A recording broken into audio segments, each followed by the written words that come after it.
नमस्कार मंडळी, जय जवान जय किसान. तर मंडळी सकाळी सकाळी बघा पावसाचं वातावरण झाले पण पाऊस काय पडला नाही.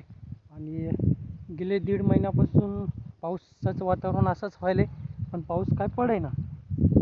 तर काय करायचं सांगा, काहीच करू शकत नाही आपण. सगळं निसर्गावर आहे. बघू शकता या साईडला आभाळ आहे आणि याच्या अगोदर पण खूप आभाळ आलता आणि थोडासा हलका पाऊस पडून गेला, जास्ती नाही. तुम्हाला दाखवतो त्याचे द्रवबिंदू आपल्या सोयाबीनच्या पानावर पडलेले दाखवतो. ते तर हलकाच पाऊस पडला, जास्ती काय जोरात नाही पडला. तर दाखवतो बघा, हे बघा मंडळी, हे सोयाबीनवरचे द्रवबिंदू आहेत. बघू शकता आणि हवा पण सुटली जोरात. तर बघा आता कसं आहे मंडळी. आणि आभाळ बघा,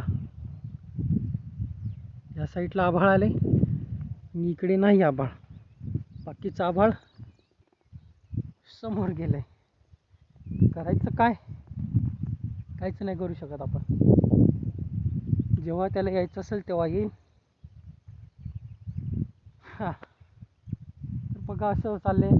आणि सकाळचं वातावरण मंडळी बघा, मस्त छान वातावरण आहे. हवा एकदम ताजी हवा आहे, एकदम फ्रेश, एकदम मूड फ्रेश होईल. जसा एकदम डोक्याचा ताणतणाव सगळा दूर होईल असं वातावरण आहे. तर आम्ही अशा वातावरणात राहतो म्हणून शेतकरी जास्त दिवस राहतो. समजलं का मंडळी? तर हे त्याचं कारण आहे. तर बघू शकता वातावरण, हा बड़ी खूबसूरत नज़ारा ये, बड़ा खूबसूरत नज़ारा ये.